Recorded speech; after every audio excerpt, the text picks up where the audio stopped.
Bonjour à tous. Donc mon village en transition, séquence numéro 4. Alors au sommaire, quelques informations générales sur la situation de la planète, quelques réflexions, où on en est de la transition sur mon village. Quelques infos également sur le prochain atelier à venir, sur la situation en cours et puis ma situation personnelle et quelques conseils. Voilà, alors au niveau de la situation, vous le savez, hein, on vient tous de passer par un pic de température record, hein, puisque cette canicule a permis d'enregistrer des records de température dans de nombreuses villes. D'ailleurs, ce qui est assez pas drôle, parce qu'en fait finalement c'est pas drôle, mais en tout cas surprenant, c'est qu'à 13h30 je crois, le record toute catégorie avait été battu dans une ville. Une demi-heure plus tard, c'est une autre ville qui faisait une surenchère en termes de température, etc. Tout au long de la journée, beaucoup de villes ont atteint des records et se sont dépassées les unes les autres en fait. Alors, pour lutter contre ça, il y a une étude qui montre qu'un arbre est capable de remplacer l'équivalent de 5 climatiseurs. Donc j'ai le sentiment, la conviction que la solution passera par le reboisement massif, là où on le pourra. D'ailleurs, c'est l'objet du prochain atelier qu'on propose sur mon village, dans le cadre des ateliers des terroirs. Et l'objectif sera de faire du bouturage dans l'objectif de planter, de créer des haies, de replanter d'une façon générale différentes essences diverses et variées. Et voilà. Alors dans les informations, j'ai appris qu'aux États-Unis, un drone était capable de remplacer entre guillemets les abeilles pour faire de la pollinisation, et tellement capable que lui, le drone, il est même capable de travailler la nuit, contrairement aux abeilles. Bon, je ne suis pas sûr que ce soit la vraie solution au problème de l'effondrement des colonies des abeilles, mais en tout cas, on peut toujours rêver.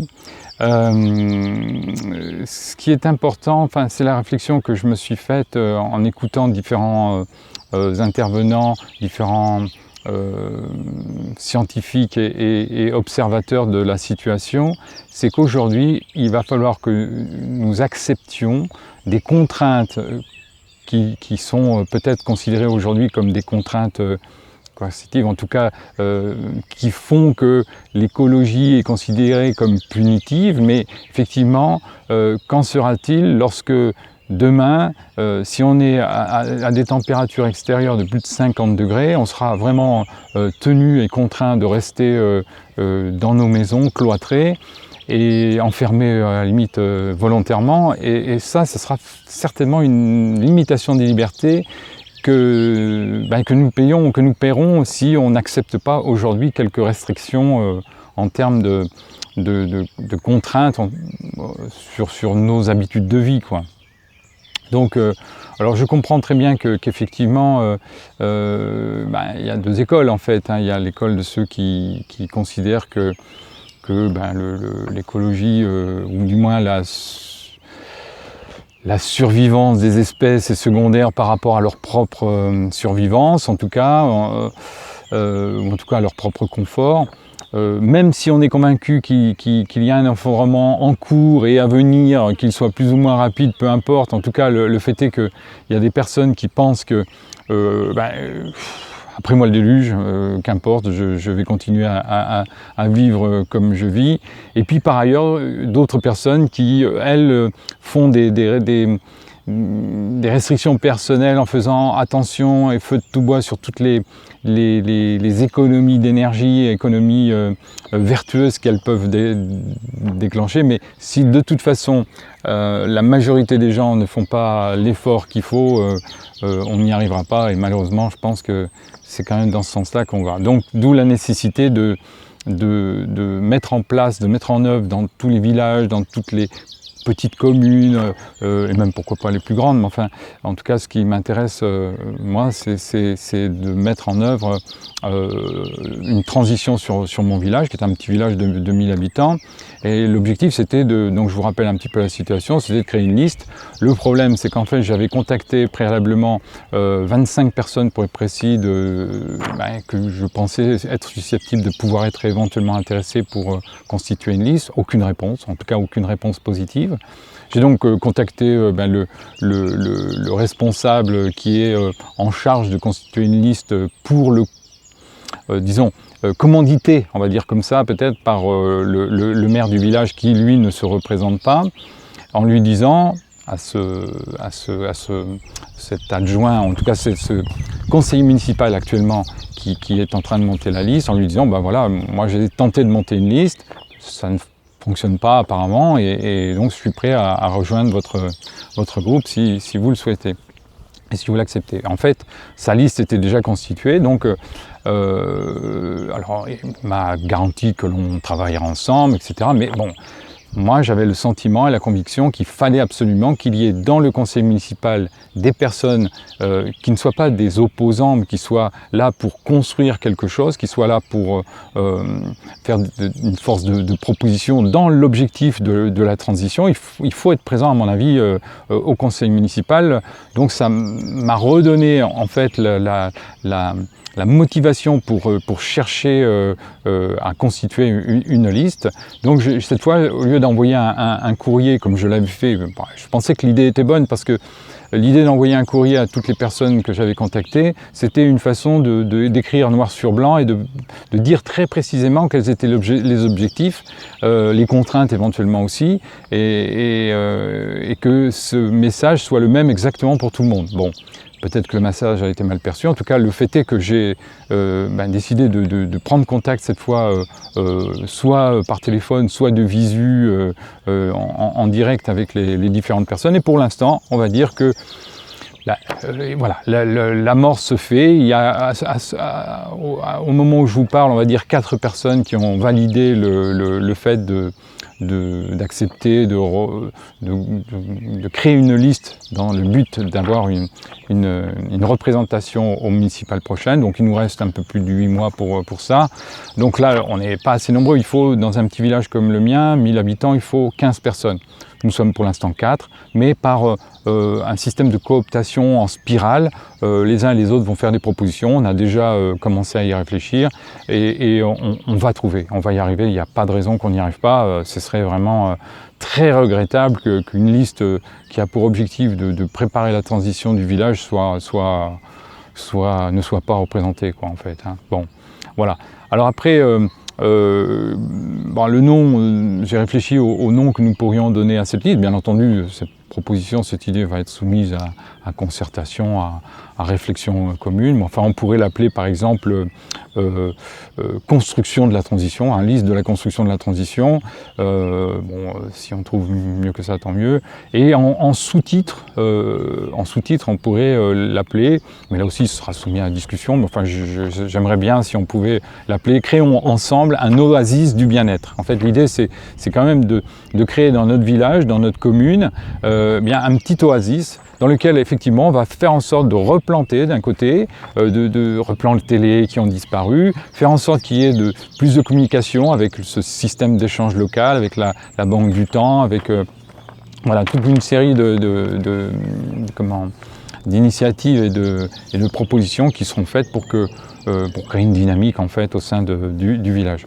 Bon, les listes des erreurs enfin non pas des erreurs, mais des propositions et des idées sont importantes.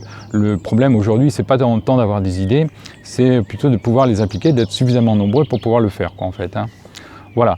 Donc, alors je vais revenir un petit peu sur le passé, et pour essayer d'expliquer, puisqu'en fait l'idée de cette série de vidéos, c'est quand même pour les personnes qui voudraient avoir l'initiative dans leur village de mettre en place une liste dans l'objectif de la transition et de la préparation disons à l'effondrement, on va l'appeler comme ça, c'est quand même le terme qui est aujourd'hui couramment utilisé ici et là. D'ailleurs, j'ai le sentiment, pour regarder très régulièrement des vidéos, que ça se propage. Là, on est à une forme d'apogée en termes de communication sur cette thématique-là, sur l'effondrement.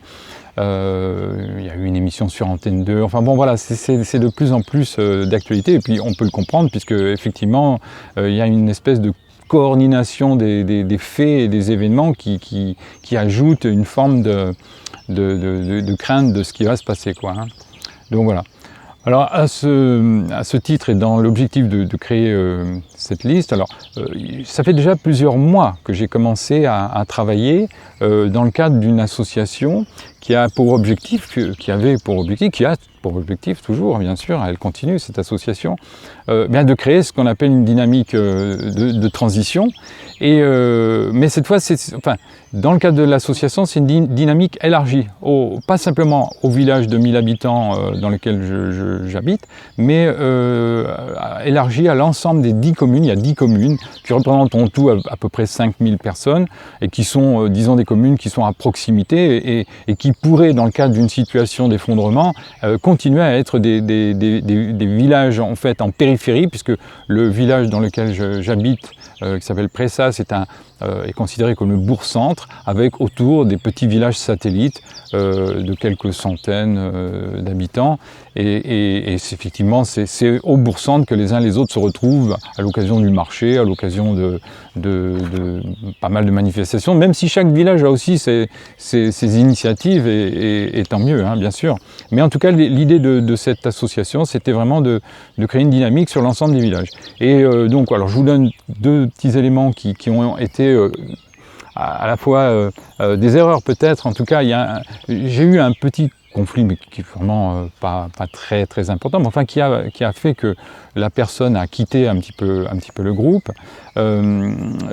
C'est qu'en fait, on décidait de créer des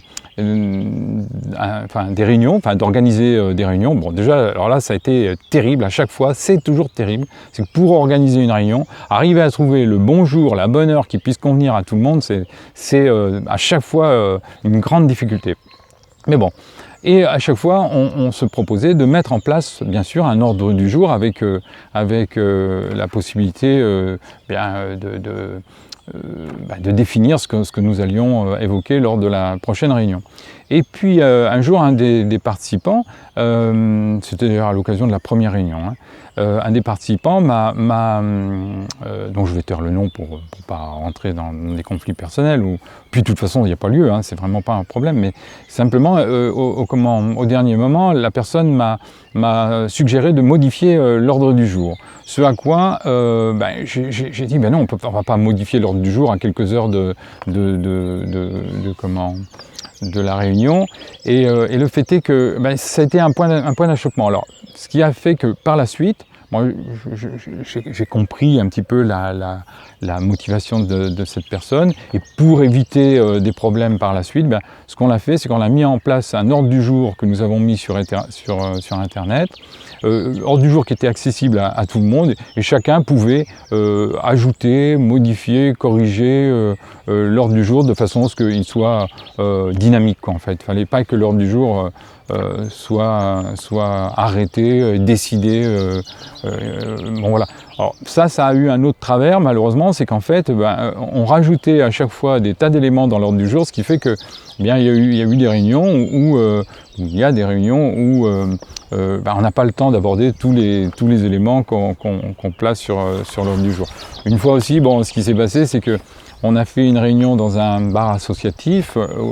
On l'avait, alors là c'est une erreur de ma part aussi, c'est-à-dire qu'on avait décidé de faire cette réunion dans un bar, et puis malheureusement le bar fermait plus tôt que ce qu'on pensait, et donc on a dû arrêter notre réunion un peu précipitamment, parce qu'on voyait bien que le responsable du bar n'attendait qu'une chose, c'était de partir, et on n'a pas réussi peut-être malheureusement à le joindre à notre groupe et à le motiver pour rejoindre notre groupe, quoi. Bon, c'est pas évident.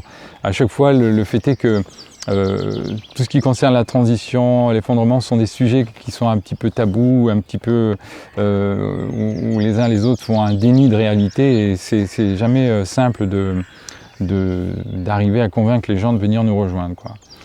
Donc voilà, après, dans le cadre des réussites, ce qu'on peut mettre au crédit du groupe, c'est une petite réussite, mais nous avons réalisé ce qu'on appelle un déchetton.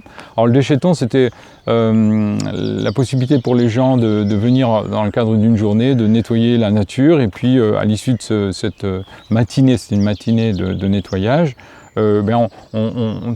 tout ce qu'on a collecté, Dieu sait qu'on a collecté beaucoup de choses, y compris, je sais pas, une tétine, enfin un biberon, des roues de voiture, enfin bon, on a collecté beaucoup de choses. Et puis,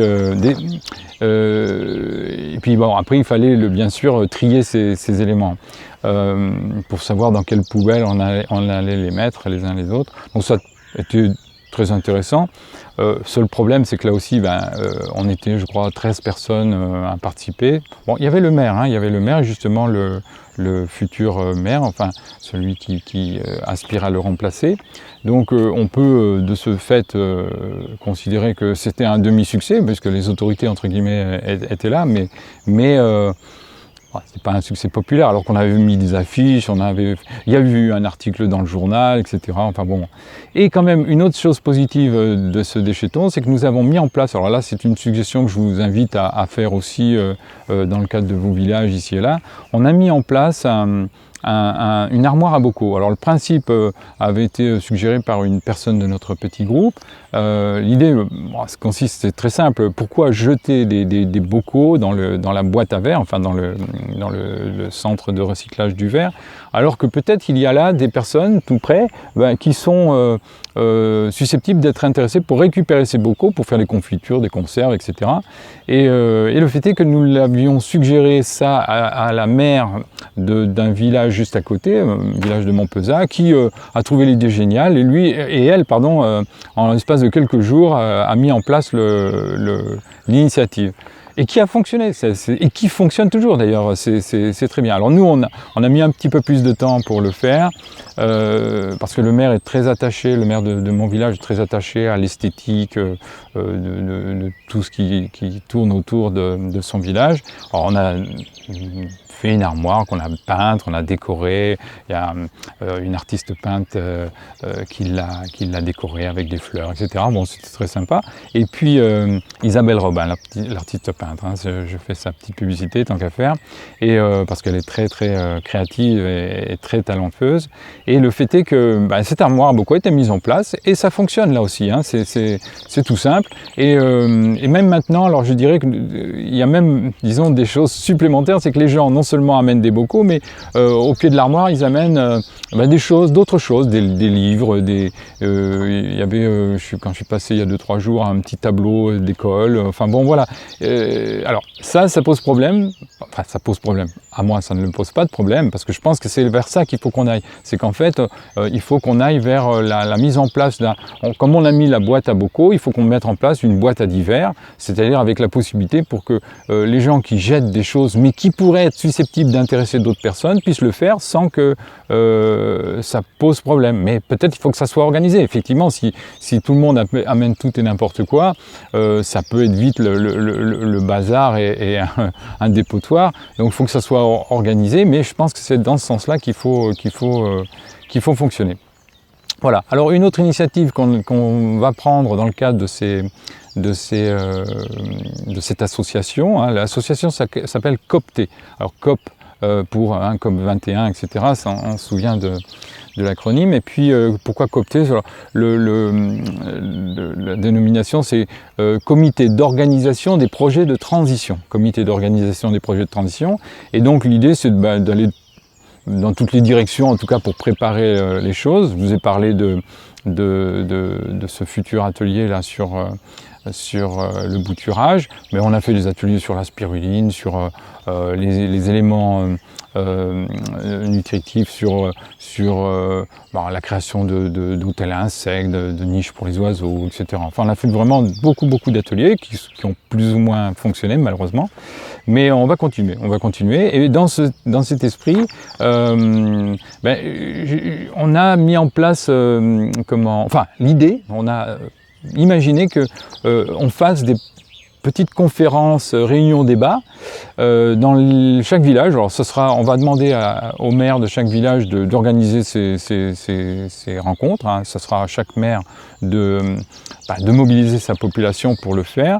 Et nous, on viendra pour pouvoir présenter à la fois l'effondrement, à la fois la situation, et à la fois aussi les solutions qu'on propose à travers toutes les initiatives qu'on a prises et qu'on continue et qu'on va mettre en œuvre. en espérant que par la suite, il puisse y avoir, hein, je reviens sur cette idée de liste, qu'il puisse y avoir une liste représentant dans mon village, mais ce serait bien aussi, et ce sera peut-être l'occasion de le faire, de motiver les gens pour qu'ils participent aux futurs conseils municipaux et qu'ils soient présents pour représenter, entre guillemets, cette volonté d'orienter chaque village vers une transition et donc de préparer les gens à ça. Donc voilà. Alors après, oui, une autre petite remarque que je m'étais faite aussi, c'est que par rapport aux plantations, ce qui me semble important, c'est que les déserts sont des déserts peut-être parce qu'il n'y a pas de pluie, mais j'ai le sentiment et la conviction qu'en fait, la nature fait pleuvoir là où il y a des arbres. Donc c'est pour ça que, hein, peut-être le problème de l'œuf et de la poule, qu'est-ce qui est arrivé en premier, je ne sais pas, mais en tout cas pour la pluie, il me semble important peut-être d'aider la nature pour planter, faire en sorte que même les champs cultivés puissent être bordés de haies, et ça permettra de faire revenir à la fois peut-être les insectes qui ont disparu à vitesse grand V, les oiseaux, et bien sûr, hein, s'il y a plus d'insectes, il y aura plus d'oiseaux, s'il y a moins d'insectes, il y a moins d'oiseaux, tout est lié, donc c'est important. Alors après, la préparation aussi, petit mot, c'est que un petit mot sur la préparation, c'est que bon, je fais un potager en permaculture. Alors le fait est que c'est pas forcément évident pour ceux qui travaillent, en tout cas au départ, en tout cas pour moi, c'est pas évident d'opérer un potager en permaculture. Mon potager doit faire à peu près 600 mètres carrés, à peu près. Et le fait est que quand je vois que je passe devant certains potagers qui ont été retournés, hein, bien sûr, qui sont nickel chrome, il n'y a pas une herbe qui dépasse, mais par contre il y a des plants de tomates magnifiques, il y a des choux magnifiques, enfin tout est magnifique. Et moi, faut reconnaître qu'aujourd'hui j'ai des éléments magnifiques, il y en a quelques-uns, mais la plupart de mes petits plants ont été bouffés par les limaces en particulier. J'ai dû recourir à des tas de techniques pour lutter contre les limaces, y compris me relever la nuit d'ailleurs avec une lampe pour aller les chasser. Enfin bon, c'était pas évident.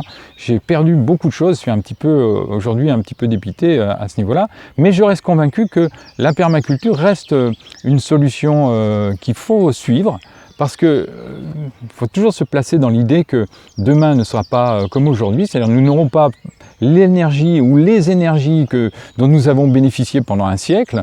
Il n'est pas sûr du tout que nous puissions continuer à avoir des motoculteurs, des tracteurs et des éléments qui sont aujourd'hui à notre portée, très faciles d'accès, mais qui demain ne le seront peut-être pas.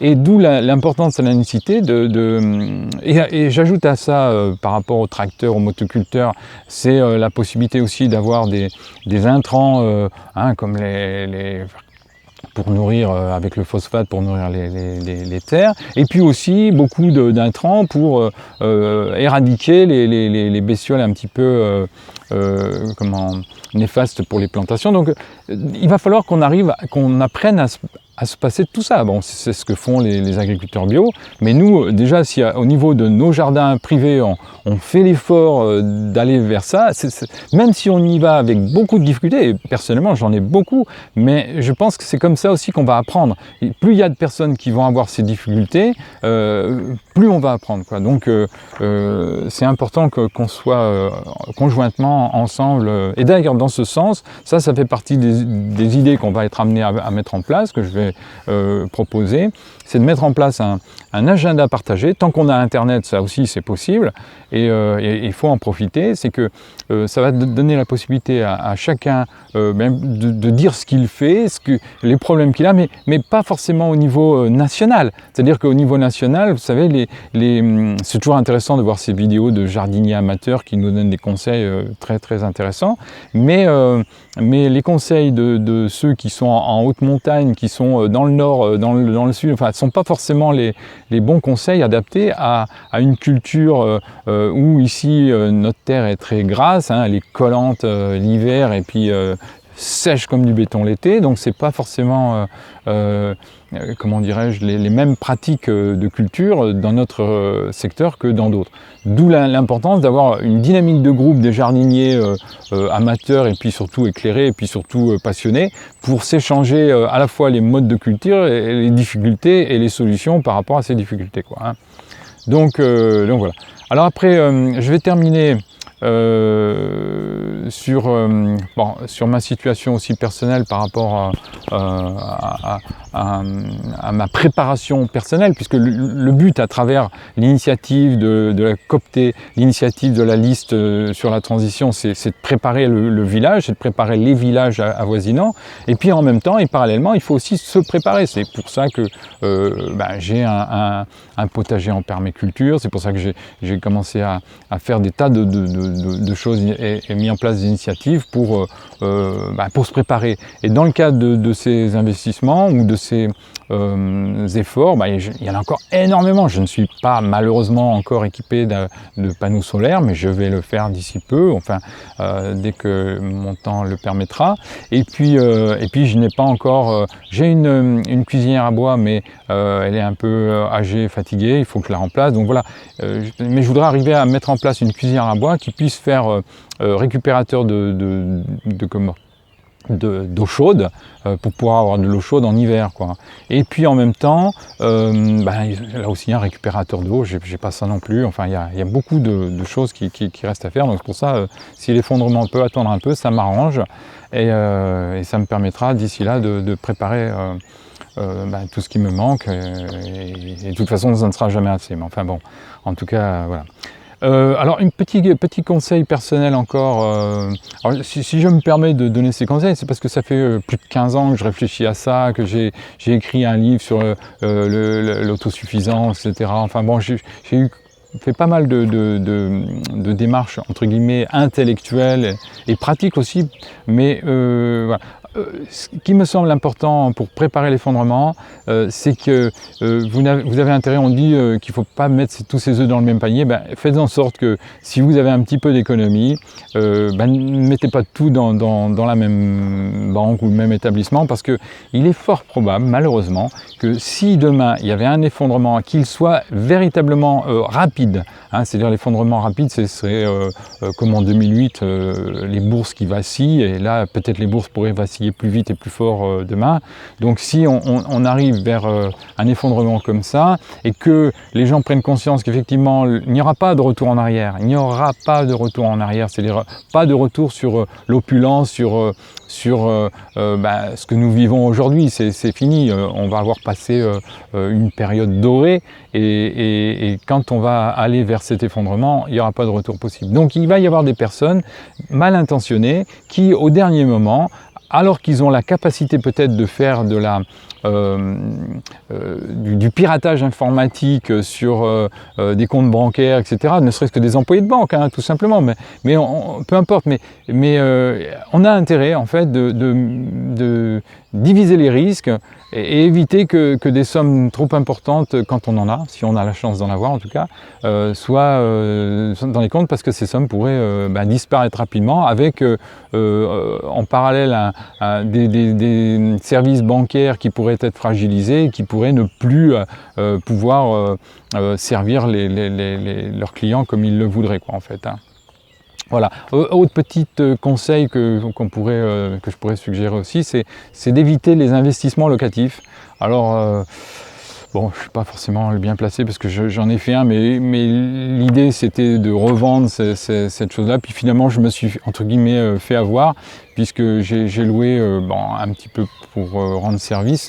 Mais ce n'est pas forcément une bonne chose que d'avoir de faire un investissement locatif. Parce que là aussi, surtout, comme si c'est comme moi, c'est-à-dire que cet investissement locatif est lié à un emprunt bancaire, ce n'est pas bon. Parce que si demain on est en situation d'effondrement, première chose qui va se passer, c'est que les locataires ne paieront plus leur loyer. Deuxième chose, très rapidement, les propriétaires ne paieront plus leur crédit, certes, mais quand même, on va protéger les locataires, qu'on peut comprendre, hein, bien sûr, mais enfin en tout cas on va d'abord protéger les locataires avant de protéger les propriétaires.